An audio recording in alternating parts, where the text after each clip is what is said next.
So 6 months ago, did you feel pressure to give birth without pain relief, to do it all the natural way? Do you think there is that pressure on women now? Like I was saying, sometimes it's a bit of a badge of honour saying, yes, I did it without any pain relief.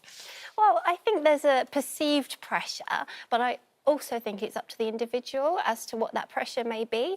Some people do feel that pressure, and to some respect, I did, of course, feel that pressure because we know that there are risks to pain meds and nobody wants to put their baby at risk.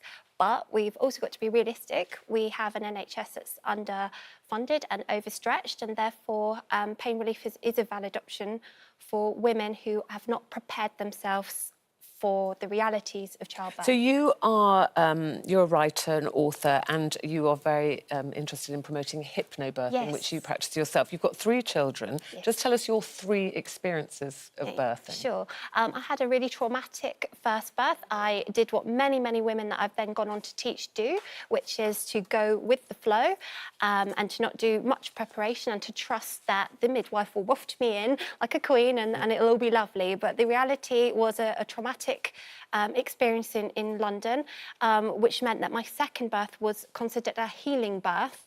That meant that I armed myself. I took complete responsibility, which women need to do. We mustn't be snowflakes about this. We need to get the education, we need to take responsibility, and we need to go forth to achieve the birth that we want and not expect it to just happen. It's a lot of work. OK, we'll come back to the hypnobirthing moments. You say you can inform yourself, you can actually have a pretty pain-free birth with hypnobirthing. Let's talk to you, Ali. 1 daughter, 8 years old, who's with you today. Yes. She's lovely. What was your experience? Well, I had a C-section and she was a breech birth, so realistically the doctor made the decision to have a C-section. Now, the problem with people like Harry Kane is soccer balls aren't ovaries and he needs to get out of my vagina. I'm sorry, that is the reality of the situation. But we are being shamed if we have painkillers during labour. We're being shamed if we have a C-section.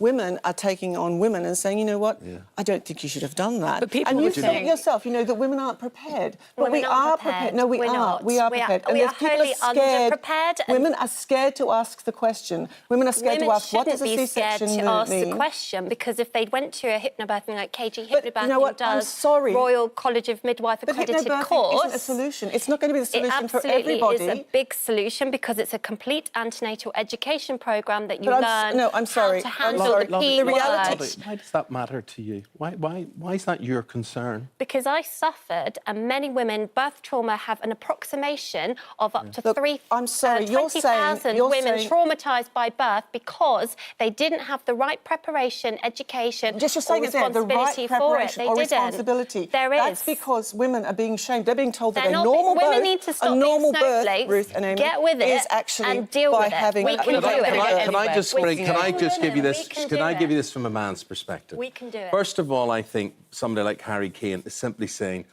my goodness, my wife did really well. But I mean, it's becoming the gold standard, though. It's becoming the gold standard. We don't mention the age, we don't mention the weight. Ali, men feel so helpless. I think they're just saying, if it was left to us, it probably wouldn't happen. I think with Harry, he's trying to make amends. OK, you think it's a message. And the second thing I would say is, I just find it amazing. If this was men, again, men would just say, yeah, give me whatever. I'll have epidural. No, they don't. Sportsmen don't. When you're on the actual field and you have a sports injury, many men will continue. It's about women. You're shaming other women. You're saying to other women... I'm not shaming other women. If you've had a pain... At what point did I say that? No, you did. You said if women aren't prepared. Women do need to be... They're not prepared. They are not prepared. We can't hear anybody.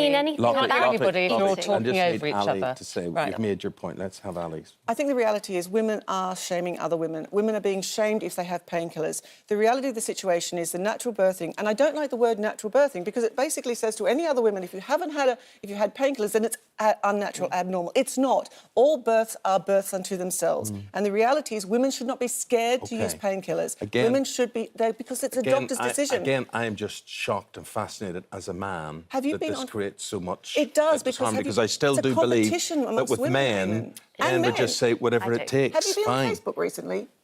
Of course. The reality is I actually think that, you know, whatever it takes to get your baby into the and world. at the end of the day, Do you not women not deserve to have? Is it not It's our not- right to have a positive birth? And should we not support each other we to should get that? support each other, We but don't we shouldn't say shame no. other We women don't. because they have painkillers. Who does that? No one. People do. Have People friends- don't. I think there's an element of Facebook, preparation because that's why we have antenatal classes. Exactly. So I think my antenatal class, they concentrated, the lady that ran it, who was incredible, she concentrated a lot on how to use gas and air properly. So I was quite open to having an epidural, but I learned how to use gas and air properly so that the pain relief was kicking in at the crest of contraction. And I personally found that to be enough. But I think had I needed more pain relief, so I think the word preparation. Women are convinced of themselves, have been told that if they don't have, if they only have a natural birth, if they use painkillers, that they're going to not bond with their baby. It's not going to be appropriate. They're bad girls. They are told that. What do you not think true. of women who either choose or have to use pain relief? I opted for an elective caesarean section only 6 months ago after having my second daughter at home, pain-free, drug-free, in the living room. And I opted for that for previous birth trauma that meant I wasn't able to have a home birth. So why couldn't you hypnobirth her then? I did. I used hypnobirthing throughout my caesarean. Of course, I had all the drugs going. It's a caesarean, but I still use the techniques. Hypnobirthing does not tell you not to do it without pain. It tells you we're to talking about use your hypnobirthing own when body. we need to be talking about the issue, Yes, which but is part of pain hypnobirthing relief is during birth. And part pain of But I think that pain is relief is teaching like you if how you to use need your it. body. Yes, Yeah. Surely and if you every don't- woman's choice. It is every woman's choice, and you know what? It's a doctor and woman's choice because you don't walk into the surgery and the surgeon says, "Oh, would you like morphine with your entree?" That's not how it works. Women go in to have a baby, and at the end of the day, a decision is made to have medicalised or non-medicalised. But you do have choice. I mean, I was offered an epidural and said I'm fine. Actually, I don't Exactly, need it. but And I that was said, "I'll work take for it." you, and whatever birth works for the woman, works for the woman.